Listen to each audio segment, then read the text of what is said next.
ধুলো জমা বইয়ের তাক, মাকড়সার জালে ঢাকা তাকের কোণ, অন্ধকারে ঝুলছে কবিদের বিবর্ণ ছবি। প্রথম দেখায় মনে হবে এটি কোনো পরিত্যক্ত লাইব্রেরি, কিন্তু এটি আসলে একটি প্রতীকী স্টল। যদি মানুষ বই পড়া ছেড়ে দেয় তাহলে ভবিষ্যতের পৃথিবী ঠিক কেমন হবে সেই ভয়াবহ চিত্রটাই তুলে ধরা হয়েছে চট্টগ্রাম বইমেলায়। এক সময় যে ঘর ছিল বইপ্রেমীদের উষ্ণ আড্ডাখানা, আজ সেটি যেন ভুতুড়ে বাড়ি। বই নেই, পাঠক নেই, নেই সেই চেনা কাগজের গন্ধ।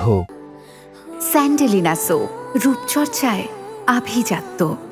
যে চিত্রটা দেখছি এটা আমার কাছে দুইটা চিত্র ফুটিয়ে তুলছে। একটা হচ্ছে আমি পাঠক হিসাবে, আর একটা হচ্ছে আমি যদি প্রকাশক হই তাহলে ওই প্রকাশকের দিক থেকে। আমার দুইটা লেন্স।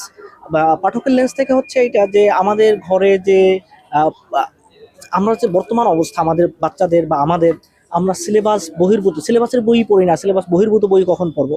তো সেক্ষেত্রে আমাদের বাসায় বা আমাদের বড় ভাইয়েরা, আমাদের বাবারা যারা বইগুলো অনেক আগের যে বইগুলো কিনছেন, ওই বইগুলো কিন্তু আমাদের পড়ার জন্য তারা রেখে দিয়েছেন, অর্থাৎ পার্সোনাল লাইব্রেরি, ব্যক্তিগত লাইব্রেরি হিসাবে।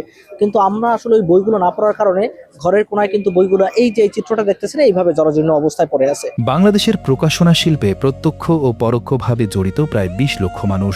লেখক, প্রকাশক, মুদ্রাকর্মী, বাধাই শ্রমিক, লাইব্রেরিয়ান, বই বিক্রেতা, সবার জীবিকা এই একটি শিল্পের সঙ্গে বাঁধা। পাঠক যদি বই না কেনেন এই বিশাল শিল্পটি টিকবে কিভাবে? এটাই এখন সবচেয়ে বড় প্রশ্ন। আমি গত বছর এসেছিলাম বইমেলাতে। আমার মনে হয় যে বইয়ের চেয়ে ফ্রেন্ডলি দুনিয়াটা কেউ নাই। বই পড়লে আপনি জ্ঞানী হতে পারবেন, তাইলে আপনি দেশের চিন্তা করতে পারবেন বা সহযোগিতা সবকিছু শিখবেন। স্টলটিতে এক হৃদয় বিদারক প্রতীকী দৃশ্য রাখা হয়েছে। একজন প্রকাশক চা বিক্রি করছেন, আর একজন ঝালমুড়ি। বার্তাটা স্পষ্ট, বই শিল্প যদি একদিন হারিয়ে যায় তাহলে এটাই হবে তাদের পরিণতি। এই কঠিন সত্যটি মানুষের সামনে তুলে ধরতেই চট্টগ্রাম বইমেলায় ব্যতিক্রমী এই আয়োজন করেছে বিদ্যানন্দ ফাউন্ডেশন। বই কেনা ও পড়ার গুরুত্ব নতুন করে মনে করিয়ে দেওয়াই তাদের লক্ষ্য।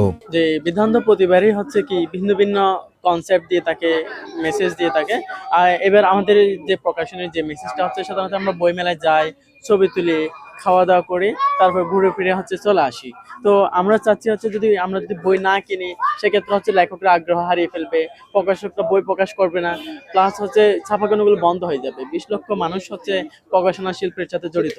তো ওরা যদি আমরা না কিনি, ওরা ২০ লক্ষ মানুষই কোনো না কোনো ভাবে ক্ষতিগ্রস্ত হবে। বইপ্রেমী কমছে, মোবাইল ও সামাজিক মাধ্যমের আসক্তি বাড়ছে। এই অভিযোগ এখন প্রকাশক থেকে বই বিক্রেতা সবার মুখে। তাদের দাবি, বই শিল্প বাঁচাতে সরকারি সহযোগিতা এখন সময়ের দাবি।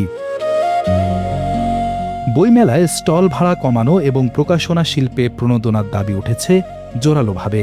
মানুষের বই পড়ার প্রতি আর একটু ঝুঁকা দরকার, কারণ এখন যারা আছে এই জেনারেশন মেইনলি বই থেকে অনেক দূরে চলে গেছে। পড়ালেখা, এমনিতে পড়ালেখার বিষয়গুলো তো দরকারি, এছাড়াও বাহিরের যে বুকসগুলো আছে, যেমন ভালো অভ্যাস বানানোর বই, আরো কিছু বই আছে, গল্পের বই, এগুলো পড়া উচিত। রিয়াদ হোসেন, কালবেলা।